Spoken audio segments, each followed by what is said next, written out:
Well. North London Derby weekend, and the Barclays is back. And how welcome to the Late Night Lounge here on Latte FM. Hope you're all well. Hope you've all had a fantastic week. Hope you're all in good health. The weather has dropped massively. It is chilly. It is freezing in London. So I hope you guys are all keeping safe and warm. What a show we've got tonight. We're looking ahead, of course, to the weekend's action. The North London Derby on Sunday, the 4:30 kickoff at the Emirates Stadium. Arsenal taking on the Spurs, who have the best away record in the league this season. Big Gabriel Magalhaes is out for weeks, says Mikel Arteta. So who are we going to play in that left centre-back role? We also have talk of Antoine Semenyo, who's been linked with a move to Liverpool, to Arsenal, to City, available as little as £65 million this January, or potentially even less in the summer. And of course, what a week of international football. Scotland, Republic of Ireland, insane results. So we're going to get through all of that stuff. We're going to get through all your chat, and we're going to hear from our panelists and do snack check, of course. And just a quick shout, Patreon members, do check out the chat. There is a chance that there will be spare North London Derby tickets on Sunday, so keep your chat active there. Jizzle McDizzle was first in the house this evening. All hate watching till Sunday 4:30 p.m. for the Arsenal. Praying that we get the win. No striker will be a big concern. We're going to talk about the team news and the selection. I think there might be one or two surprises, but we shall see. Tom is not keen on the thumbnail, says that thumbnail is hideously offensive. LOL. It's not my greatest work, but I enjoyed it nonetheless. V Vlad says, good evening, Gooners. Thank God for no more international breaks until March. It's time for the Barclays to ramp up. Come on, you Gunners. The fixtures are coming thick and fast, V Vlad. You know it. Osheen says, I have to admit, I did enjoy the international break a wee bit. Mate, what an international break. The Irish, the Scots having the nights of their lives. Absolutely tremendous. We'll look at that very briefly. Dave says, evening, Gooners. So glad to have real football back. Just hope that we have a few surprises on the bench and Gyökeres in the starting 11. Dave, can't wait to see you on Sunday, my friend. Karen is in the house. Hope you've had a good week. Good evening, she says. Hope everyone is well. Donald returning the gesture, as is Trevor Bibbins. Welcome to both of you. Off the goal line says, Last FM, I need to become a Patreon member. I've been clicking Ticket Exchange all day, but had no such luck. Yeah, listen, it's not a guarantee, but every now and again we get tickets, home, away tickets that just pop up in the chat. Always face value, and it's a really lovely community out there. Dave says, getting a ticket for the North London Derby has been a nightmare. Barely any coming on the Ticket Exchange, and when they do, they're instantly gone. But FK has come to the rescue on Patreon. Wouldn't be going without him. Dave, thank you so much. Really appreciate all the love. The police should be outside your house waiting for the criminal thumbnails that you've been putting up, says Highest Kite. I hope you're enjoying them, man. They're not, come on, they lighten the mood, right? They do. LFK, Yem and Wayne. It's been a while since I caught one live. Well, let's bring in the chat. So bring them both in together. How about that? Here we are. Look at them. Oh, Wayne's not happy. Wayne, what's the matter? Why are you shaking your head?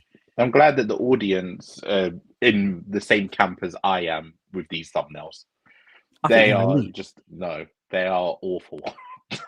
Oh, come on. They are terrible. Come on. Donald says it doesn't usually take FK this long to shine his bonce before he comes on. I mean, it's actually Wayne's fault, obviously, as per every week that we were late. Rob, welcome to the show. FK is probably just late because he's whipping up a proper snack check. I do have a very delightful snack check, very classic, out-of-the-box snack check, and it's going to be a sweet one as well for anybody who's offended by sugary snacks. Manny, welcome, says late back from international duty, FK. 2 weeks' wages, fine. Chaps, how are we? Wayne, obviously not happy about the thumbnail, but North London Derby weekend, it's a big one. You guys gassed? No. Not at all. My God, come on, bring the energy. We need energy. We need intensity. Come on, man. What's going on? Yeah, no, this is the one game every year I can't stand just because it makes me feel physically sick. Like, I can deal with it. If we lost 37 games in a year, but the one we won was Spurs at home, I could live a little bit happy knowing that. But no, it's this one where until it's over. Yeah, for me, tactics, I don't care. Personnel, I don't care. All of that fancy heat maps and diet, I don't care. Just win. I don't care if you have to cheat to do it. Just win. It's a big game.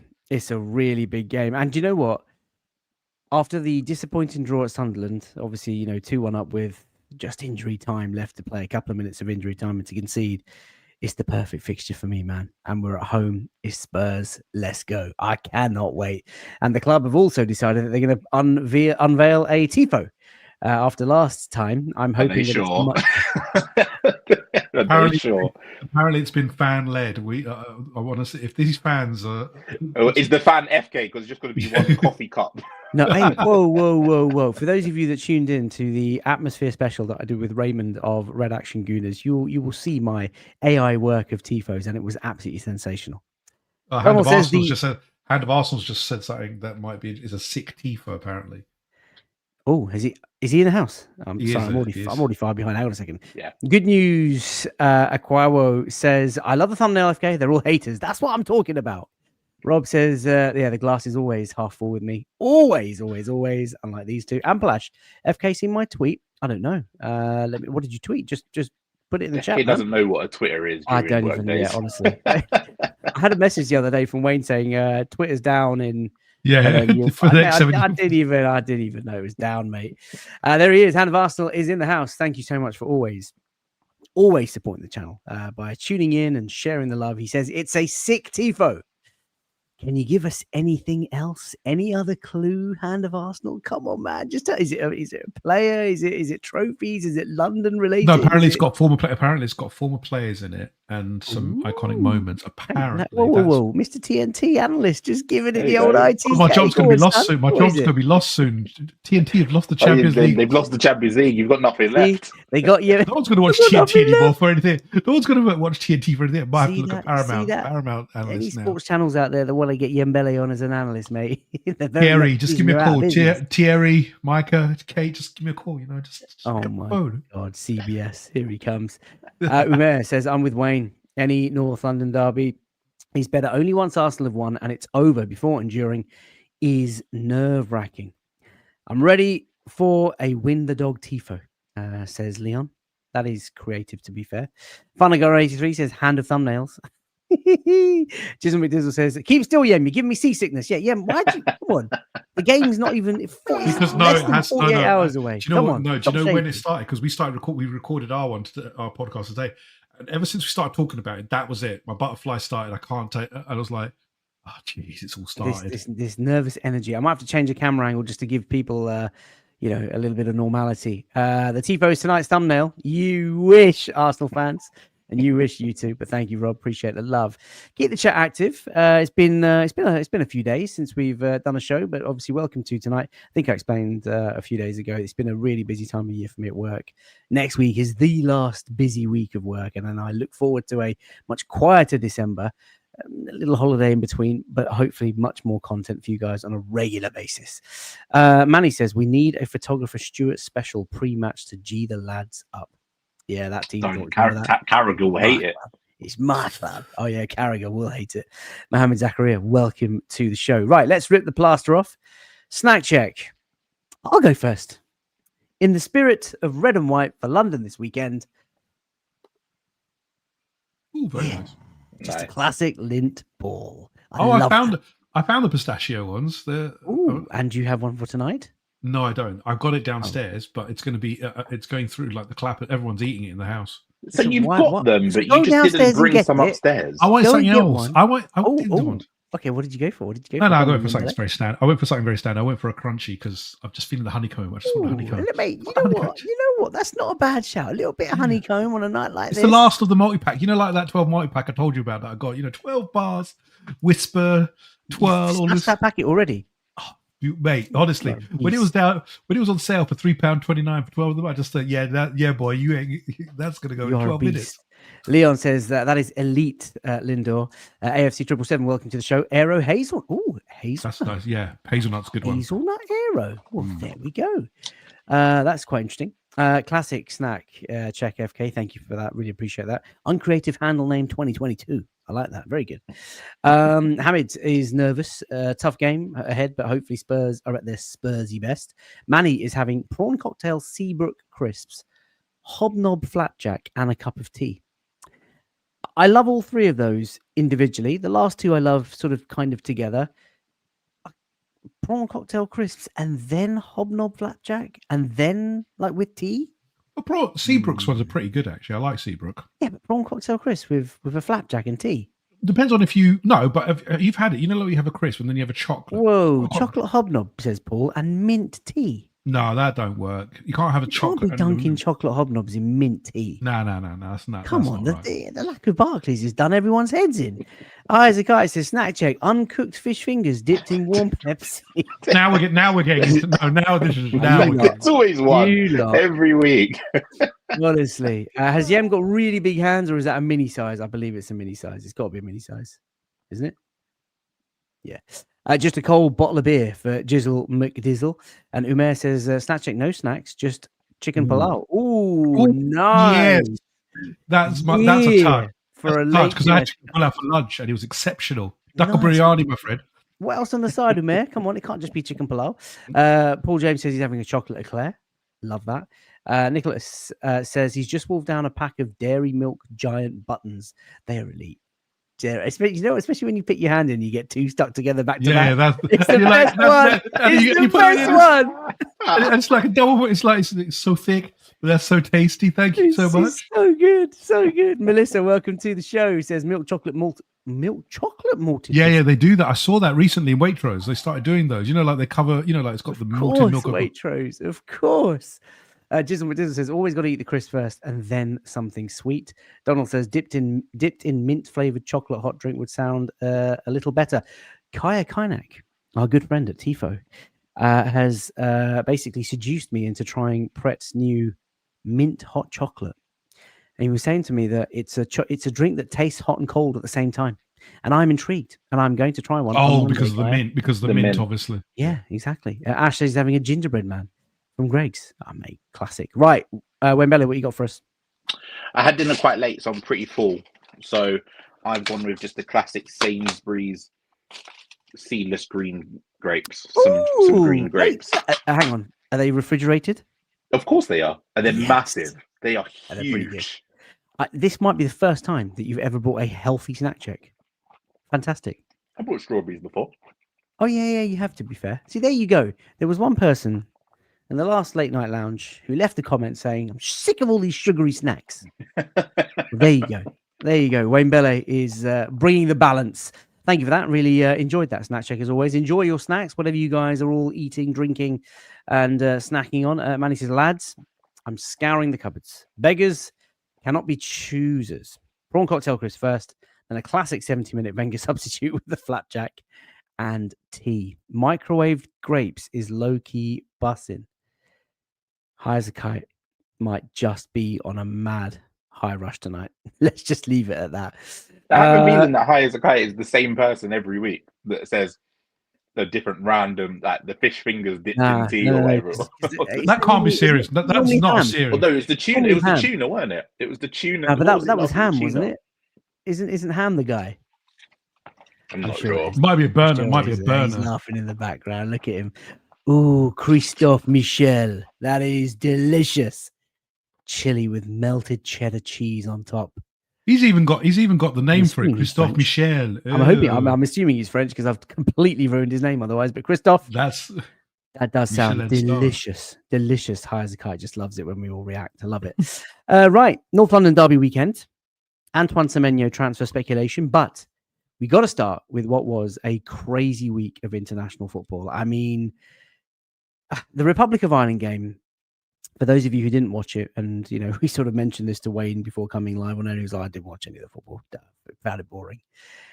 This was insane because Hungary were 2-1 up, and then Troy Parrott hat trick, last gasp goal to get Republic of Ireland into second place to go into, I think, the playoffs. But the game that I want to talk about just briefly, Scotland. Absolutely unbelievable. I mean, why is it that you switch accents? Why do you switch accents and pretend that you're Scottish when I'm Welsh, now I'm Scottish, do you know now what? I'm English? I don't even know where Wayne's gone. There he is. Because mate, I was moved in this game. I watched this game and it was absolutely elite. Not least because it reinforced my football knowledge. I've been ahead of the curve. I'm just, mate, honestly, any club that wants to just think about me as a scout, let me know, yeah, because I bring the sauce. Did you see the nonsense BBC tweet or whoever it was? I did, but I listen. Arsenal are not a serious club. We are not going to buy a player with such aura.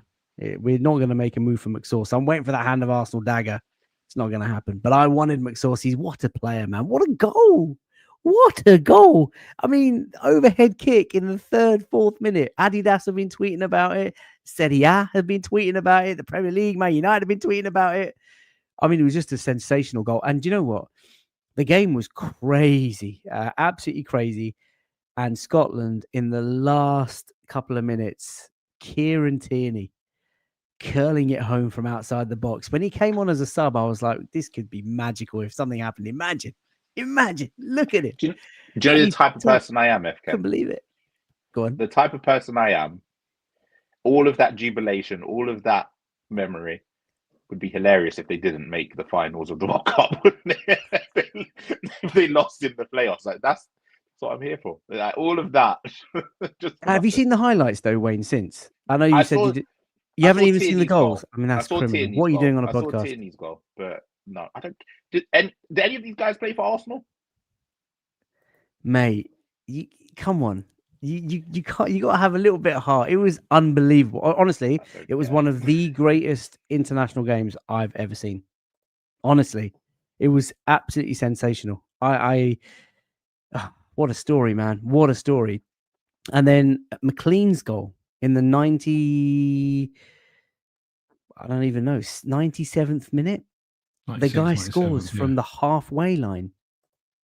And the commentary, the commentators, the fans, everything that was such a spectacle, it was unbelievable. It was absolutely unbelievable. And it's unbelievable that Scotland haven't played in a World Cup since 1998. Maybe that's not unbelievable. Denmark played them off the park, says Asheen. Ice cold Tierney. A lot of love for KT3. It was a very, very exciting game. But what a week. I did see a funny tweet from an Arsenal fan that said it would be brilliant to see Tierney's Tesco bag at a World Cup. It would be. It would be. RM Burner, McLean did take the shine off Tierney's goal, but what a goal. And by the way, if anybody wants to just be amused for a minute or so, there's a tweet that I shared from my personal account, F Carnage, where there's these two brothers that kind of, mine the commentary of like famous goals. And you guys should see what they've done with the Scotland commentary of that night. It is absolutely breathtaking. Us men are so easily pleased, easily entertained. It is 2 minutes of absolute pure joy. You've got to watch it. Trevor says, a very exciting game. Scotland really did keep you on the edge of the seat. They did. It was absolutely sensational. Tierney, McSauce, and McLean. There we are. So how can you not love international football? Well, this is how. Because Gabriel Magalhaes got injured playing for Brazil against Senegal at the Emirates, of course. Now, what are your thoughts on this, chaps? Because Wayne, I know you sort of joked about us just moaning about international games at the worst time of the year, and Big Gabby's injured now for weeks, according to Mikel Arteta, which is heartbreaking. We'll talk about Arsenal sort of without Gabby Magalhaes and what we're going to do on Sunday. But any thoughts, chaps, about the international fixture and the manner of his injury? He didn't need to play this game. He was already in the red zone. Apparently, they were managing load on him, and I think he decided to play this game, and it was unnecessary. It's a friendly. Why do this? I know he wants to keep his Brazil place, but he's guaranteed to be a starter.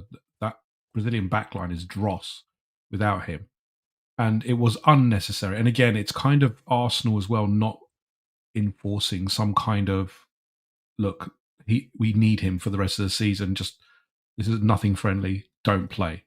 But again, we're too easy on on letting players go. I know, look, players want to go, but sometimes you just have to push back and say, look, he's at the limit, and Gabriel very much was by all accounts. So I think this is unnecessary. And now we're paying the price for it. Brazil won't pay anything for it because their internationals are over. It's us.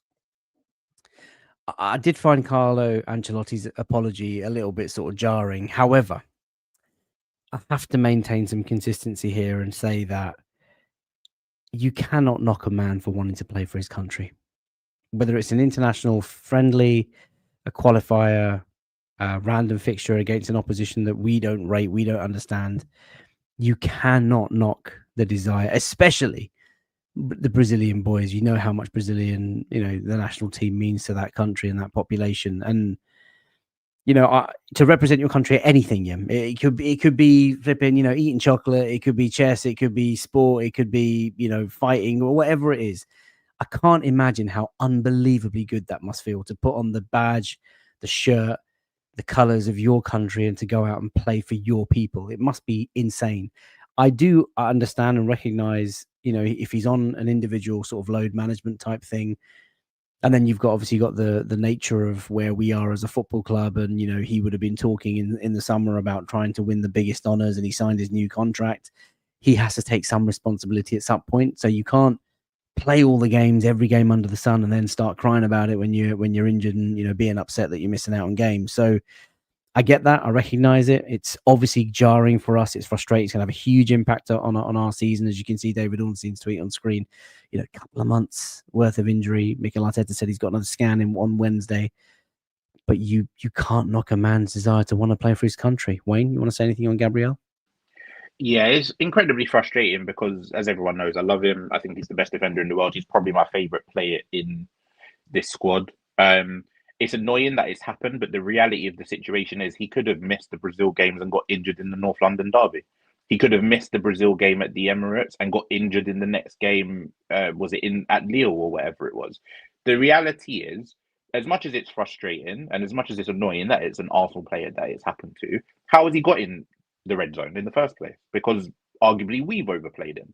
We can't play him 90 minutes week in, week out, and then expect him, when he's not injured, to say no to playing for his country. I couldn't care less about international football, but for someone who does, if anyone does, it's Brazilians. And if they get called up to their national squad, can you imagine Gabriel isn't injured, goes into a meeting with Carlo Ancelotti and just says, no, I'm not playing.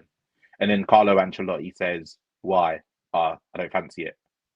At the end of the day, we can say, yeah, he's better than Militao, he's better than Marquinhos, he's better than Bremer, whoever it is. Carlo Ancelotti's not going to pick someone that doesn't want to play for him.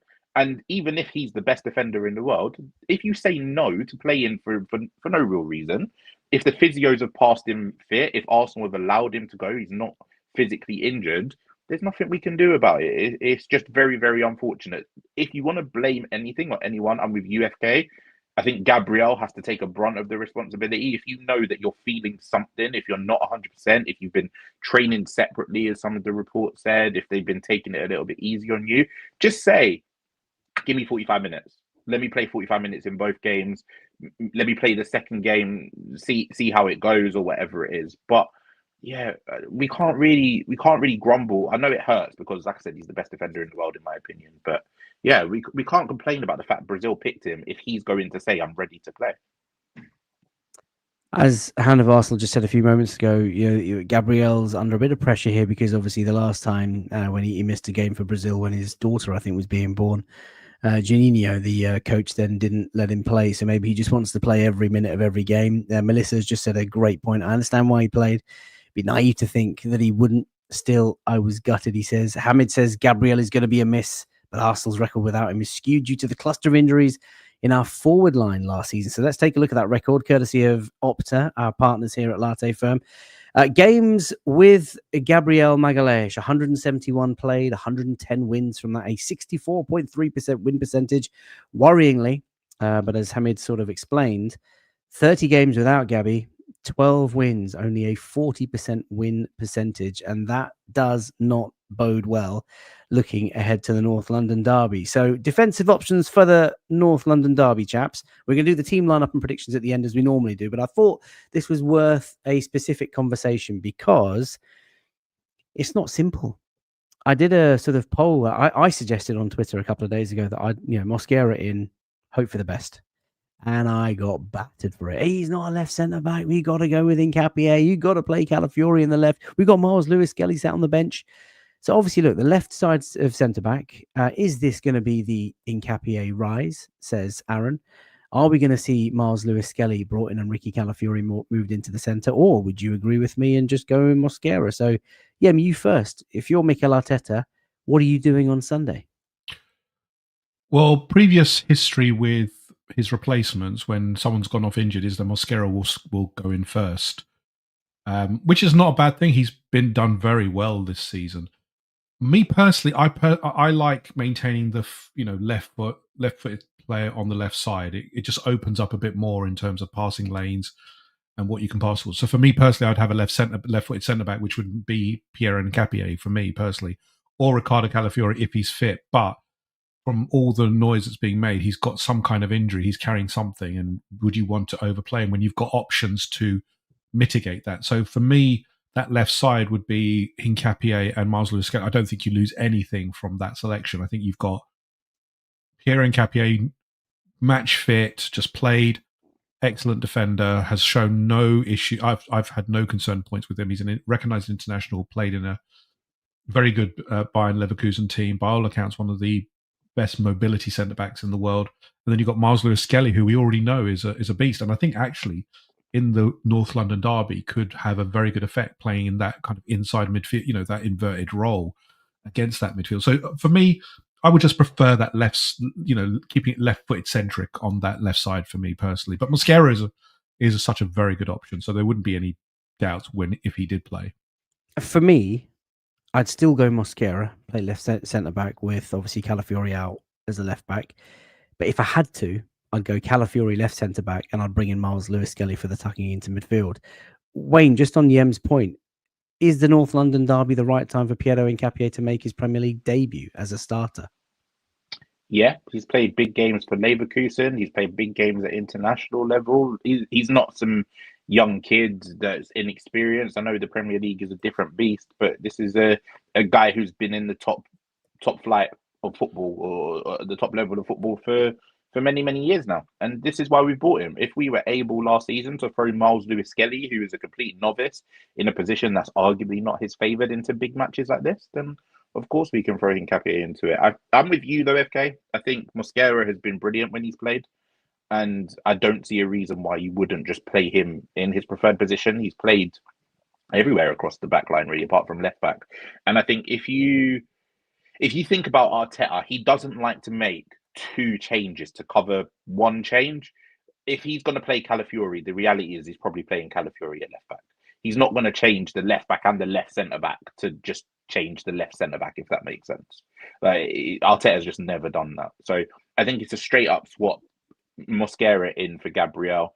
Mosquera's been, apart from one moment where he looked iffy at St James's Park, I think he's been almost flawless apart from that. So I trust him at centre back. I think he's young enough and adaptable enough to play on the left or the right hand side of that centre back. Saliba can step to the left if they want to, but again, Arteta's not the type to make too many defensive changes. So yeah, for me, it would be Mosquera straight in. And listen, Spurs in their last game against United, they started with Pedro Porro at right back, who's decent going forward. Brennan Johnson in that attacking right position. They've got obviously Mohamed Kudus if he's fit. He's an absolute monster of a player. For me, I just think the North London derby is one game too big too soon to have an unfamiliar combination on that side. Like Mosquera has had a bit more game time. I love what I see from him. Calafiori seems settled at left back. If I had to make any changes, I'd probably shift Calafiori into the centre to play alongside Saliba, and Miles Lewis-Skelly is very, very capable. And I would fancy Lewis-Skelly against either Kudus or Brennan Johnson, because we know how difficult Lewis-Skelly is to get past.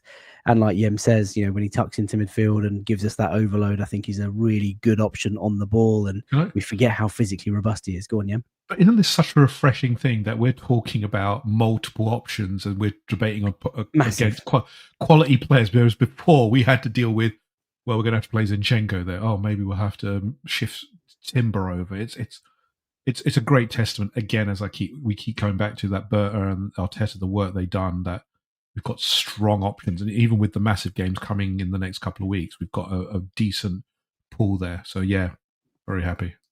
There's a few shouts of Nkapie, and I can't knock it. Paul James, just going back to his great comment, Nkapie is stylistically most similar to Gabriel, strong, aggressive. Amit says Arteta should go Mosquera. The game demands calm heads. Not sure Nkapie is calm enough for his first start. Too big a gamble, he says. Romero versus Nkapie could be gold if they got together. Yeah, it could be fruity. Mosquera came on in the big Liverpool game and did well. Nkapie can do it too, maybe. Indy Barge, welcome to the show, brother. Hope you've had a great week. Great to see you in the chat. Mosquera is the one I'm sticking with. Loving Nkapie, and he definitely has more than enough quality, but I just feel Mosquera has had slightly more preparation with us. He can easily play left centre-back. AFC 777. Nkapie at left centre-back for me. The guy has played against Brazil, Argentina, 50 caps for Ecuador, and gone invincible.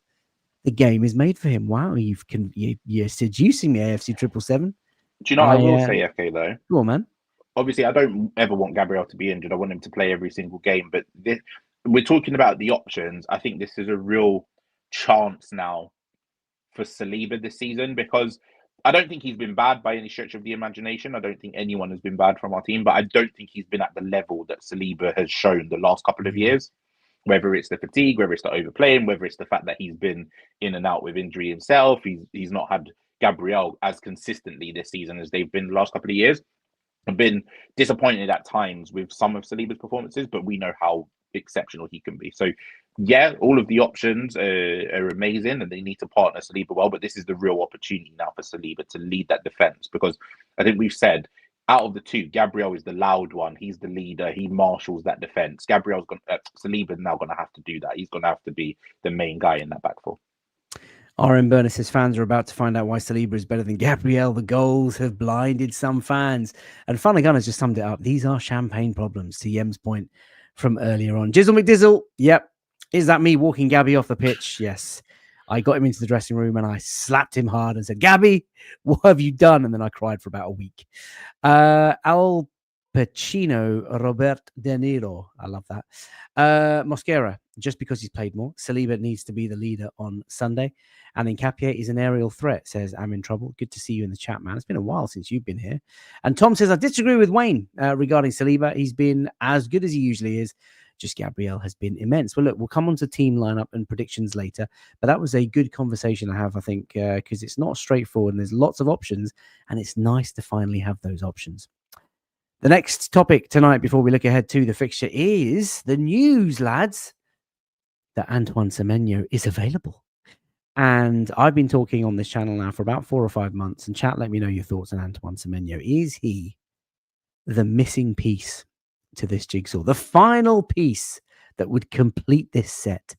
So the news broke 3-4 days ago. David Ornstein saying Bournemouth may be powerless to prevent Antoine Semenyo leaving in January. The contract includes a £65 million release clause available to all clubs, but it must be triggered by a set date so that Bournemouth can react quickly in the market. He then said it applies again in the summer, but at a lower price. And then Fabrizio Romano, going for the tap-in, says that the January transfer fee is worth £60 million plus £5 million in add-ons. And if Bournemouth do keep him as they want to, the release clause drops in the summer to £50 million. So, Wayne, the question is Bird going to Bert? I don't think so. I'd love him to, but I don't think so. I think he'll Bert in the summer if we can get Semenyo to hold out for the extra 4 or 5 months or whatever it is. But I just think that January maybe comes a little bit too soon.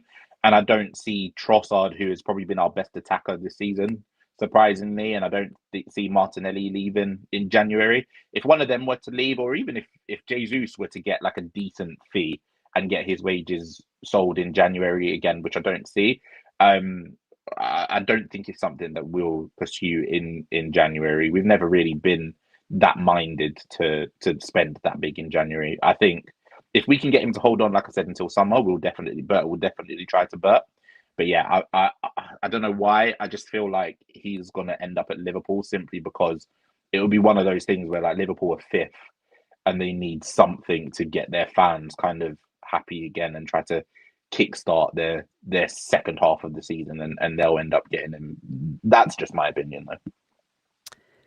Yeah, how do you feel about that? Because I think this player is a top player, and we know how much he sort of loves the Emirates Stadium and how he's been a boyhood Arsenal fan, all that sort of stuff. Left foot, right foot, genuinely ambi-pedal, like runs with the ball, players bounce off him, good finisher, left foot, right foot, goals from outside the box, inside the box, acute angles, long shots, dribble monster, can play on that left-hand side. Premier League proven, 25 years of age, physical specimen. Mate, I mean, there's so much to love about this guy. And I'll be honest with you, in the grand scheme of things, £50 million. I mean, wow, what a fee that would be in the summer. Are you nervous, Yem, that if Liverpool get him, we miss out on obviously a superstar, but Liverpool strengthen and maybe aids their sort of title challenge in the second half of the season? And you're on mute. He fucking hosts his own podcast as well. It's a risk, isn't it? The problem is, I'm like with Wayne. I don't see us doing it in the winter window. I think we're pretty close on our PSR limits and the UEFA limits. That's our biggest problem. I don't think it's that we've not got the cash. I think it's that we are running close to our limits. Liverpool have got more headroom because they've sold better. We haven't really sold that much at all. I don't think we sold very well at all. In fact, in the summer, it's mostly loan deals. So I think that's the portion that I think is going to constrain us. I also think as well, there are other targets as well in that area. You're looking at Yildiz from Juventus. That's always been on the radar, who's a very, very good player. Look, again, Semenyo is a very, very class player, good fee. Obviously the summer one is much more appealing to us because if you can get a player of his quality for 50 million in summer, that's an amazing buy, isn't it? But again, it's like Wayne said, he has to hold on and there has to be a guarantee. Arteta or Alberto would have to go to him and say, look, we're coming in the summer for you, just hold on. Liverpool's a big lure. You can't argue with it. They're in the Champions League. They've got an array of attacking talent, but that's another problem as well. He will not be a starter at Liverpool. It's, again, you've got Cody Gakpo, you've got other elements there that may not let him be a starter. I'm sure he could, on ability, he may get there, but it's much more harder than at Arsenal, where I think in the summer he will be the main man to occupy that spot if he does it. Because again, we bought Eze, who may play in that position. We've got Martinelli. Someone has to go to make that position. So I'm like Wayne. I just don't see this tactically or financially in January working, but summer possibly. Well, I want Antoine Semenyo, and Han of Arsenal is just going in the chat, and he's doing my head in. You need to WhatsApp me, man. Just tell me if we're going to get this guy or not. Let me tell you. I think this achieves two things. A, obviously, that left-hand side that we know for the last couple of years has really been bothering us. I know Martinelli's in really great form and Trossard's doing absolute bits at the moment. But I think this guy nails that left-hand side position down for the next 4 or 5 years. And B, he doesn't go anywhere else. It's almost worth buying someone to prevent somebody else getting stronger. I wouldn't want to see Semenyo at Liverpool. I have to be honest with you. It reminds me of what Sadio Mane was when he moved, and his out of possession stats as a left wide player at Bournemouth are terrifying. He's so good off the ball. His work rate, the way he covers ground, his press, mate. He screams Mikel Arteta, screams Arsenal. And why would he not want to play for his club? Yem, you say Liverpool are a big pull, and they are. Not a big pull than Arsenal. I think the biggest barrier, I think, for us for the winter one, as I've just said, is PSR. It wouldn't be that we don't lack the funds. It is purely PSR because we will break that. I think we'll break the limit. Well, it's interesting you say that because this is a story that's kind of gone a little bit unnoticed today. At about 6:15 tonight, the news broke on the BBC that the Premier League from next season will move to a new system of financial fair play. And the rule is that overall squad costs have to be limited to 85% of a club's revenue. And now I obviously haven't done the arithmetic. I will get Kevin Maguire on at some point to kind of give us all the full details. But I saw some of the stuff online, and I get the impression that Arsenal can spend even more than we have so far, which is why I put the headline. But that's not our problem. Our problem is UEFA's version, which is even worse, which is 70%. This is true. As my slides just go crazy. UEFA have got that's exactly 70%. What Hand of Arsenal just said. Yeah, it's not PSR, it's UEFA FFP for us. That's for every. That's for see it out for you. Who cares? No, but that's it for like Chelsea. Chelsea have to do this. No, but they don't do anything. I'm fed up of us. Like, listen, I want Semenyo. I'd hope we put that 60 million down tomorrow and get him in on January the 1st. But why is it always us that's having this conversation? Like Although, No one else cares. Chelsea do it, and they've not been banned, they've not been fined, they've not been nothing. Like Man City have had 1-1 fired allegedly hanging over them for like 10 years. Nothing, and I've said all along, nothing's going to come of it. They'll get a massive fine, maybe like 4 transfer windows banned. They'll keep all their trophies, and it'll be perfectly fine. Why is it always us that's having this conversation? I just don't get it. One question: how many loans do we have? Is it just Hincapié who's our only loan? Ooh, that's a good question. Chat, let me know if Arsenal got any loans at the moment. Who cares? Richard Garlick says hand of Arsenal. Let me have because I was just thinking that we could do something like Hincapié. If you've heard of Google, just give it a quick search. Yeah, let us know. No, but as in, we could do something similar to Hincapié that you loan him. Bournemouth aren't going to accept that. No, but for a higher fee, they could. Aren't going to accept what? Like a loan in January, and we'll pay the 65 million. Have you met Andrea Berta, bro? No, I haven't. This guy's going to get him on a free transfer. But listen, what we do know one player is that Antoine Semenyo is up for grabs. What we do know is that he is a marvelously talented player. What we do know is that he is an Arsenal fan and he loves the Emirates Stadium. And what we do know is that Andrea Berta is the Arsenal director of football.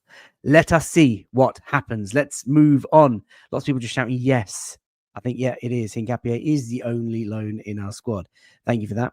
Really appreciate that. Right, hundreds of you have been tuning into tonight's show live on YouTube. If you're enjoying the content and you're tuning in for the first time, please do subscribe. Why not stick around? We're edging close to the 30,000 subs. We're well over 100 Patreons now, which is insane. And there are potentially a couple more North London Derby tickets that are going to be available. I will find out tomorrow, and then we'll just give them out. And all face value, always face value. Hand of Arsenal says Kenan Yildiz. Bro, again, are you asking me, or are you Yildiz has been on the shortlist for a long time. So what is this? Is this a Hand of Arsenal bomber? Listen, I'm one of the many that has his notifications on. And he loves a retweet of a Kenan Yildiz compilation. He does. He does like it. He loves a retweet of a Kenan Yildiz compilation. It's going to happen, isn't it? It's going to happen. Yildiz is class, though. Have you some of his? No, I don't. Mate, I only watch Scott McTominay. In I know you do. I know you do. You're very. You got your own tunnel vision. I understand that. Okay, so if Kenan Yildiz is your boy, we shall see. Right, let's move on to the headline act. It is, of course, the Barclays, which is about to get tasty. And we've covered this on the last couple of shows, but I think the next 4 games for both Arsenal and Manchester City, chaps, are huge. They are gargantuan. We talked about it last Friday. I'm not going to ask you the same question, but it is a chance for Arsenal to etch a few more tough fixtures off the fixture list. We've had a really tough start to the season. City have the bit between their teeth with Erling Haaland, and of course, they have an easier run of fixtures over the next 4.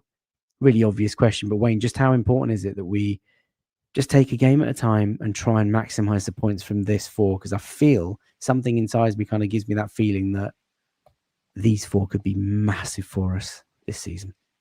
If it was any other game, I'd be willing to answer that question and talk about it, but I can't look past. Forget the title, forget the 4, forget Man City.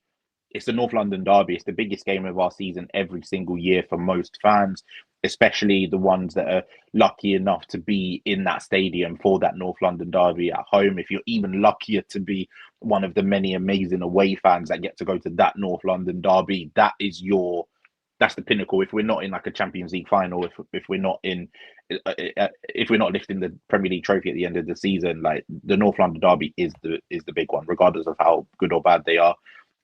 Every game is going to be important. Every single game is going to be important. Last year, we had decent results against Spurs and Chelsea, but we came undone at home against Brentford last year, and we've come undone against Villa in the past at Villa Park. So we could get past Spurs, we could get past Chelsea, and then come undone again. I don't expect that to happen because I think we're a much better side this year.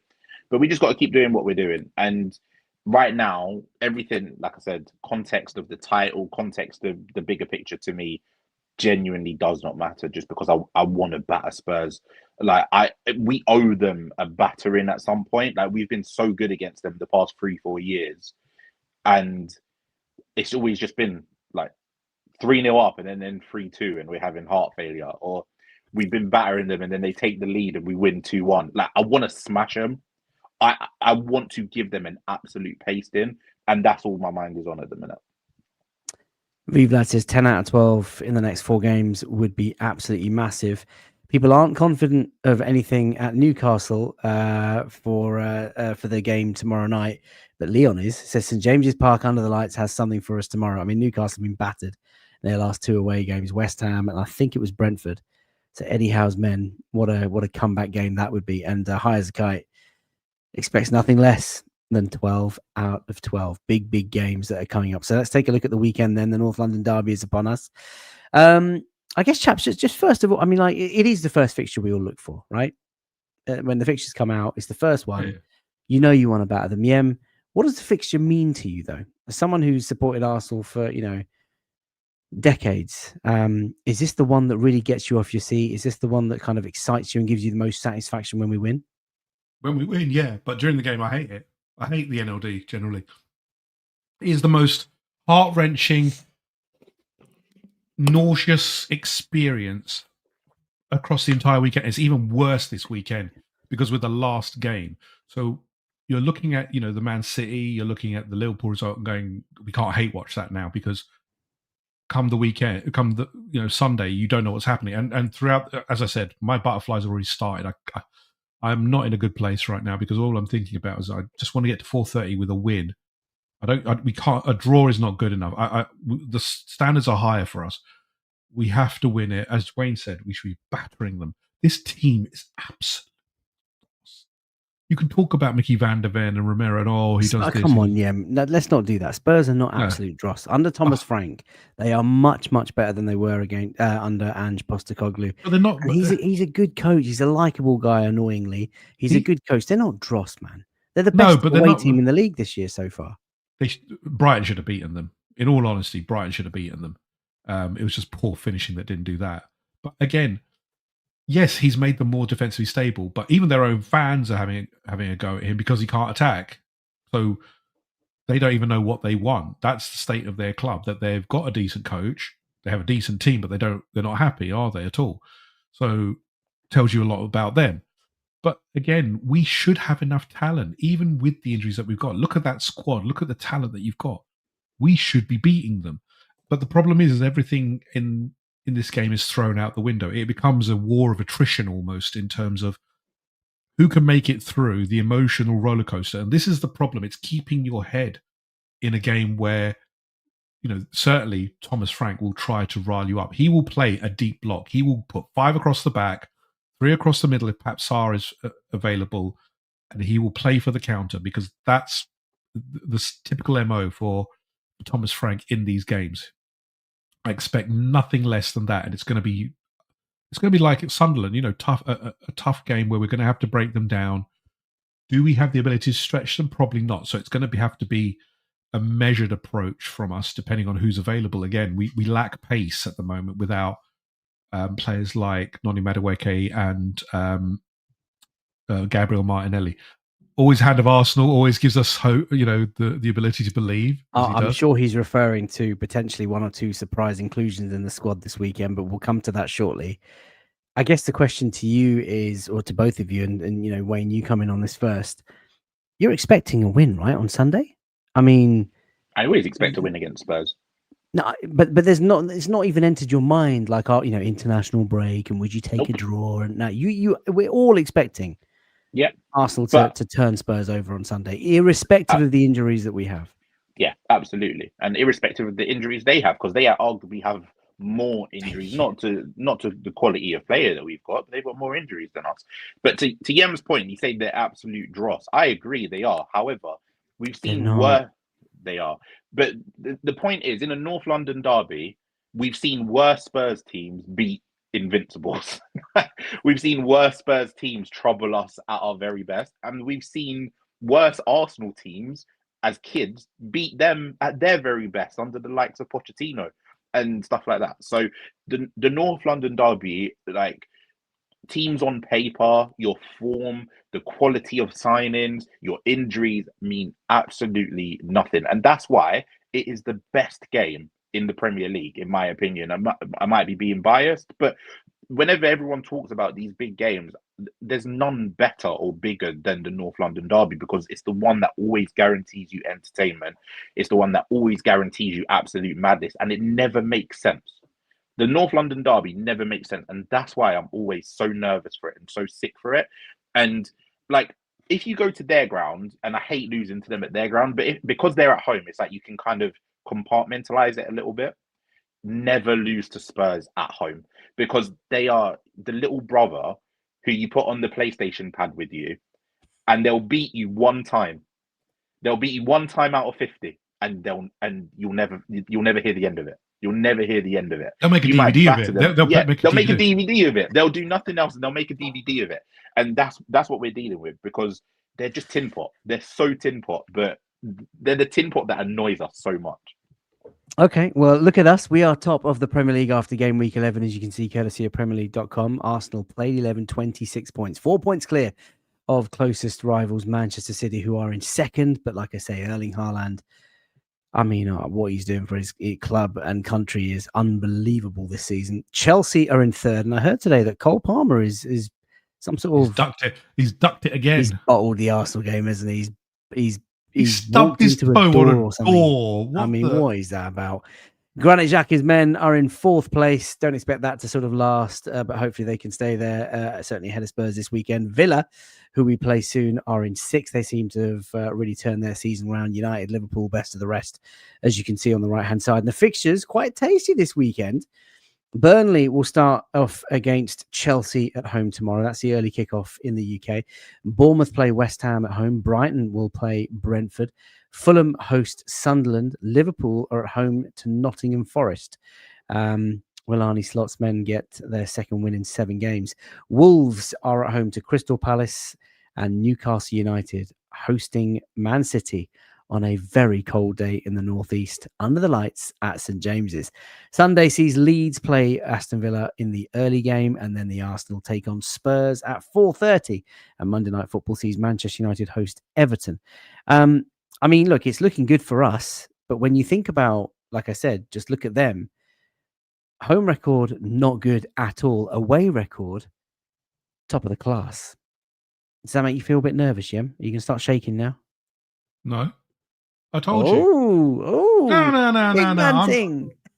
I'm sticking to what I said. This is a dross team. I think this has been masked by some okay results. Look, the Man City one was at the start of the season, and again, that was before Erling Haaland started to become the monster.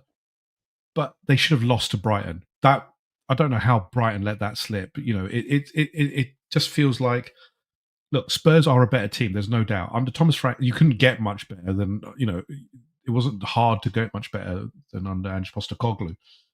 But again, the quality that we have, the formation, the training, we should be beating this Spurs team, and there should be no excuses. There is no excuse. The injuries are not enough an excuse. There's so much talent there. You've got Declan Rice, Zubimendi, Saka's there. There's no excuses. This should be an Arsenal win. I'm not saying it's an easy win, but it should be an Arsenal win here. Even with Gabriel being out, you've got so much talent in the left back slot, in the left centre back slot, as we talked about. And look at the record. Again, considering the start that we had, we have done so well, considering that we're second in the home and away table. We've been to St James's Park. We've been to Old Trafford. We've been to Anfield, etc., and we're still there. We should have no fear this weekend. They should be fearing us. That's the be all and end all about it. This is a tin pot club who have no clue how to be a big club. We should be showing them how it's done. Well, Arsenal won 5 of our last 6 Premier League games against Spurs, and the other one was a draw. And the last 3 we've won in a row. It's actually our longest winning run against the Spurs team since when? January 1989. And what did we do that season? So listen, you're right. They are obviously in good form away from home, but we are home and we are the stronger team.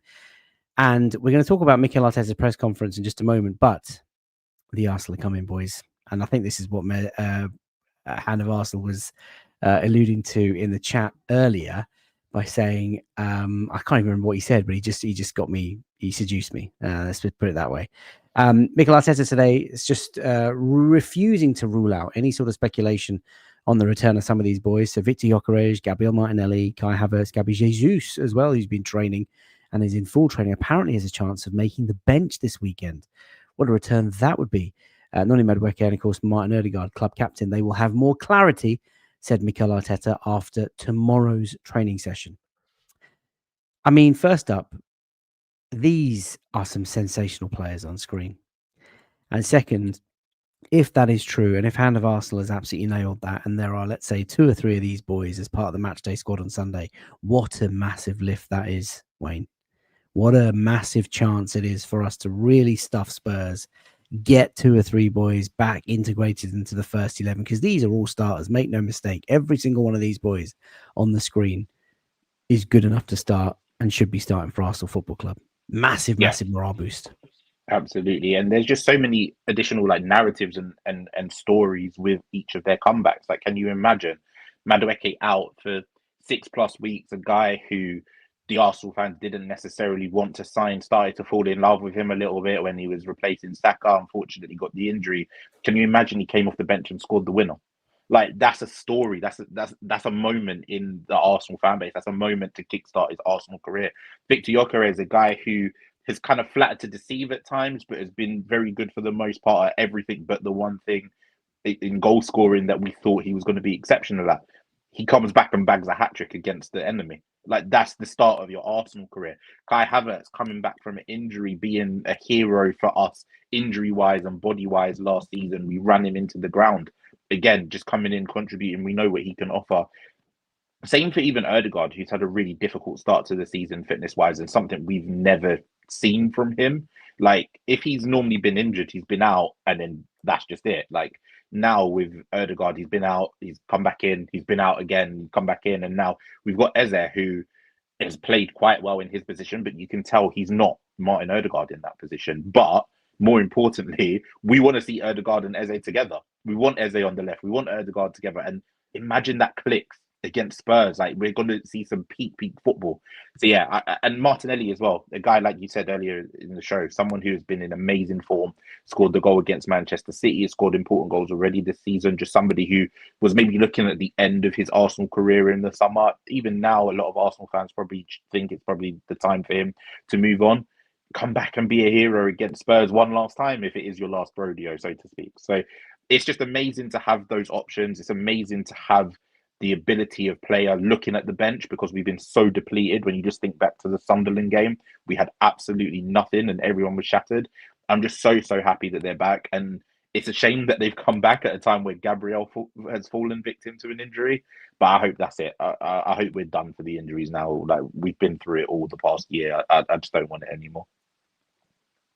I'm just smiling, man, because Hand of Arsenal says the cavalry are coming, lads. He's titillating us with these news, the pieces of news.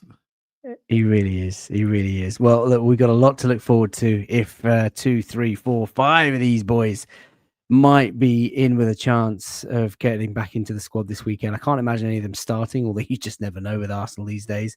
But to have them in and around the boys in the squad is going to be absolutely sensational. I can't wait to see it. Let's move ahead to, I guess, the lineups and predictions for Saturday. And we're going to come to the chat, get your thoughts. This is, of course, the lineup at the Stadium of Light, where we drew 2-2, thanks to that last late equaliser that we conceded. But before we do that, chaps, I want to just go through some of the headlines from Mikel Arteta's press conference today. So he opened by talking about Gabriel Magalhaes being out for weeks after picking up the injury on international duties we covered at the start of the show. Defender needs another scan, and the timescale will be much clearer after this scan that takes place on Wednesday. David Ornstein, of course, saying that he was going to be out for a minimum of 2 months. Mikel Arteta's come out and said it is a few weeks. Arteta also added that it is a big loss, a clear blow, because it's our leader in the backline. To lose him ever is never a good thing, but the positive is that we have very good options and people have to stand up now and do the job. And that was to some of the comments that we saw earlier about it being a champagne problem. He didn't give any specific updates on those already out, like we've just talked about: Victor Gyökeres, Gabriel Martinelli, Kai Havertz, Gabi Jesus, Noni Madueke, Martin Odegaard. But he did say that Arsenal will have more clarity after tomorrow's training session. Of course, the game on Sunday. So there is still another day to go. And hopefully maybe players can come back. He said on those players that we put in a lot of energy with those players during the international break, with all the medical staff trying to bring them back as quickly as possible. We've got our final training session tomorrow to see how some of them are going to feel and whether it's a bit too close to bring them in for this game or if they can have a contribution in this game. That's going to be sensational. And on the North London derby, he talked about it being, obviously London is a big city, there's a big rivalry, we've been more dominant in recent years and it's just beautiful to play at home. We know what it means to the fans and we know what energy that they are going to bring. And remember, if you go into the game 4:15 p.m, you have to be in your seats because the club is doing a Tifo and a very special display ahead of the derby. And he closed by saying, look, Spurs are going to be very difficult opponents, be very tough under Thomas Frank, that you have to earn the right to be where you are. Their record away from home has been very good, and he knows, and we know, that in this league you are given nothing. So yeah, you can see the lineup there from the Stadium of Light. You can see that it was David Raya, Timber, Saliba, Gabriel Magalhaes, Ricky Calafiori, Zubimendi and Rice lining up in midfield, Saka, Eze and Trossard. What a goal that was from Trossard. And big Michael Merino up top in the number 9. Let's go through it. I'm assuming we're all obviously going to be rooting for David Raya in goal. That is a no-brainer. Timber, all at right back. Saliba, and who are you going left centre-back then? You got to pick one. What I would want, or what Arteta will play? What you would want? What your lineup would be? I would play Hincapié as left centre back with Calafiori at left back. Mosquera for me. You know, I'm going to be different. I'll go Calafiori left centre back and MLS. I just like the fact of Miles Lewis-Skelly in a North London derby. He knows what it means. Proper Arsenal. Proper Arsenal. Do you know what I mean? In the midfield, Zubimendi and Rice, have they both come back unscathed? Yeah. Rice, I mean, ticking time bomb, man. Zubimendi scoring. I mean, he scored, but Big Decker's brother has to calm down. Like, just honestly, he's played so much football for like 3 years. Okay, Zubimendi, Rice, and presumably we'll see them in a pivot as we normally do. Out on the right hand side, obviously Bukayo Saka, just a no-brainer, and potentially captain tomorrow if Big Gabby and Martin Odegaard are not in the lineup. Actually, no, if Big Gabby's in the lineup, it's always Bukayo Saka. It won't be Bukayo Saka. No, it is. I'm just saying. No, the skipper will be back. I think. That's my prediction. Okay, so who you playing at number 10? You think he goes straight away? Who you playing at number 10? I think Odegaard comes back in. Yeah, I think Odegaard comes back in. Wow, wowzers! Yembele? I still think he's probably on the bench. Actually, I think bench is probably where he's going to, because in the past you would have said, yeah, you have to throw him straight back in like last season when he came back. That's never a great idea. I think with Eze there, you can still play. He'll get on the bench, and you're not risking as much. Didn't Odegaard go to Norway and he was sort of celebrating with the boys in the dressing room? And he was moving gingerly. Yeah, and didn't his manager say that he's not quite ready yet? Why would you throw him into the North London derby? Look, I get it. Arteta's thrown him into worse. Yeah, but he needed to in that case because we didn't have an Eze, for example. So with Eze there, who's been playing for the last couple of weeks, there's not much urgency. Oh, he's titillating us again. I don't know if he's winding me up now. I don't know if he's telling, if he's. We've had food wind-ups. We've had food wind-ups, and now I thought he was having a go at Wayne, and then the eyes emoji just got me thinking again. I mean, look. I think it'll be incredible. I think it'd be incredible if it was Odegaard. So you're going Eze. What am I doing? I mean, I personally, if he's ready, you chuck him straight in, mate. The captain of Arsenal Football Club, North London derby. He knows exactly what it means, and the impact it would have on the supporters, the players, to have the skipper. Han of Arsenal says that he is not moving gingerly. I think he's just confirmed it, hasn't he? I think he's confirmed it. The skipper is going to play. Martin Odegaard is going to play on Sunday. Wow, says Zaffa. Mate, Han of Arsenal has been tuning in and he watches every show. I love it. I love it. And he hates Spurs, obviously. Tyrell, welcome, says, big up, boys. Big up to you, my man.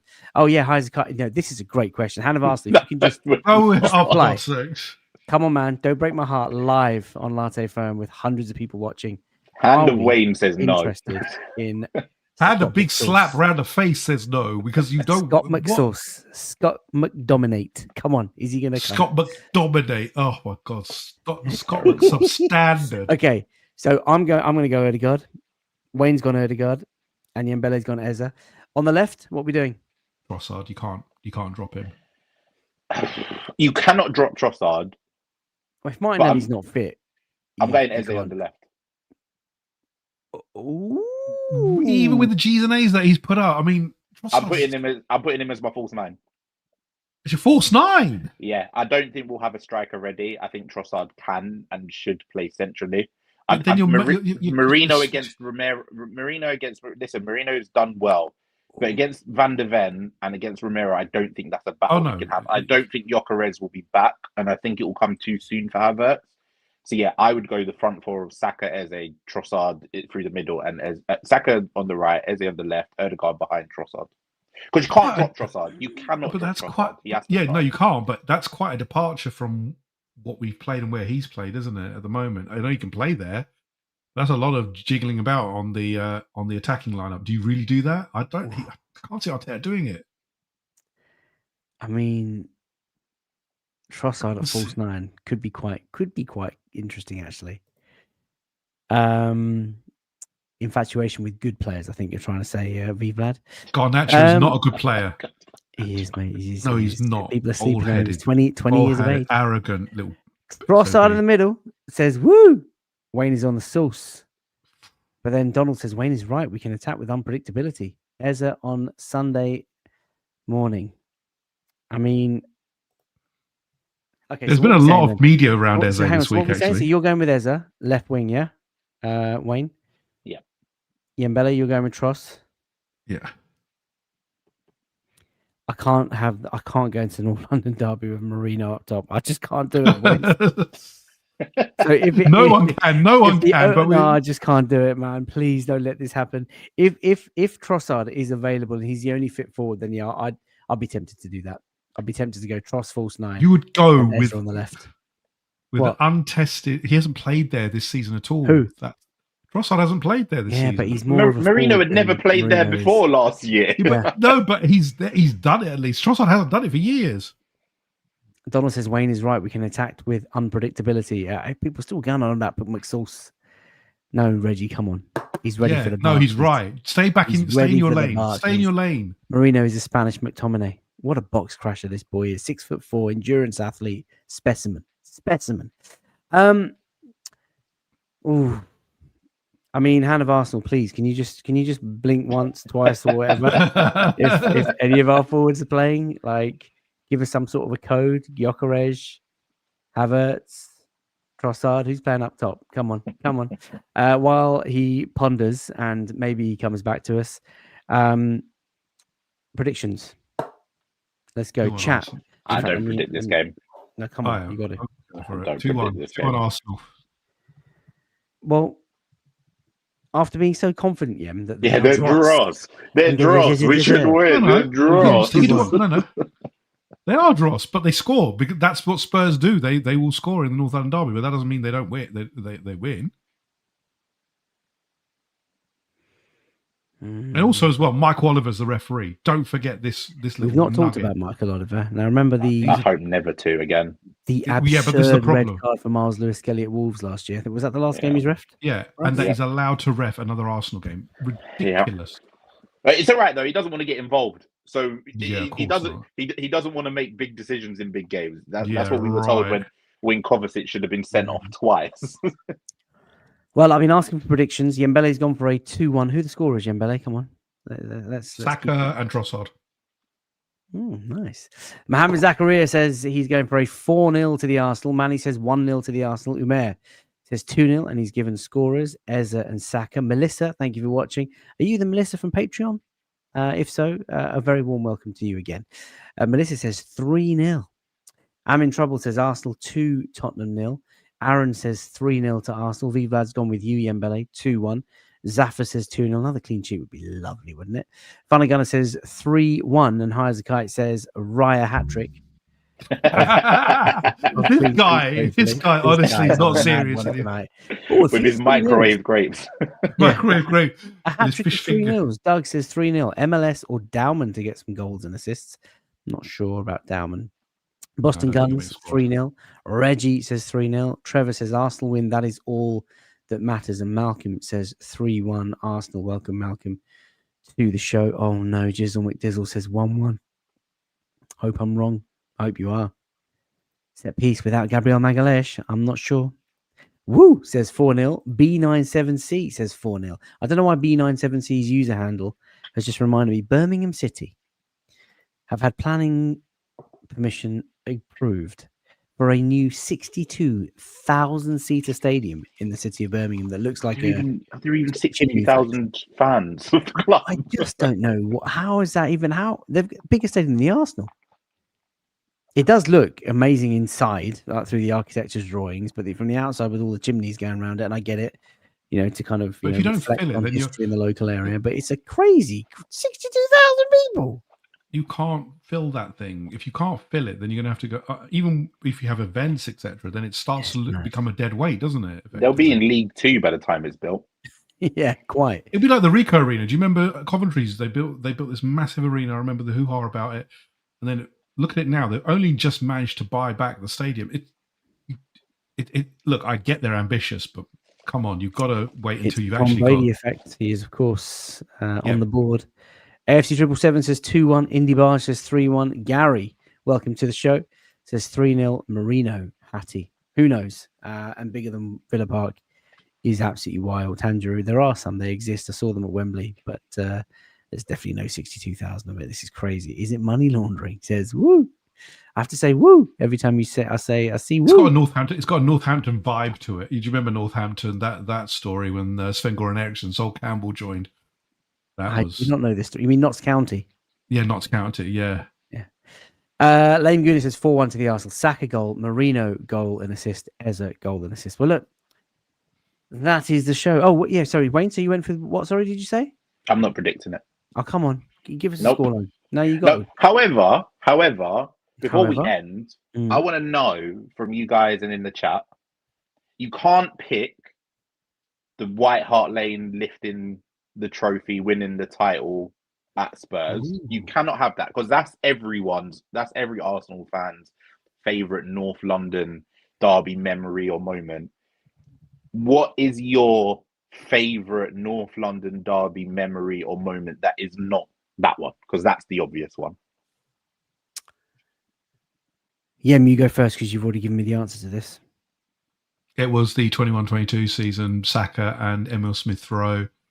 2 Arsenal products, each scoring a goal and an assist. You couldn't write the story, but that song, Saka and Emil, was designed on that. It was just perfect. It was a perfect afternoon. You beat the scum quite easily. 2 of your boys score. It's like watching it's like a father watching their son and having a cry, and it was just beautiful, wasn't it?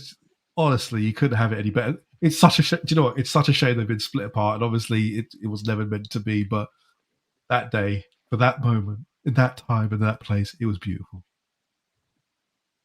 It's good, but it's not great. I mean, come on. Come on. It's a good moment. Come on, your favorite. I know what you're going to go with. I know what you're going to go with. It's the obvious one. The Thierry Henry taking the whole team on. That was sensational, man. What a goal that was at Highbury, running the whole pitch. And then the knee slide. I mean, that is up there. I do like the 5-2 when we were 2-0 down. Adebayor from the penalty spot. I think it was Louis Saha who scored the second. And then it was Bakary Sagna got the header and then the clenched fist running back to the halfway line. Van Persie before halftime. And then the Theo Walcott double. Oh, mate, that was...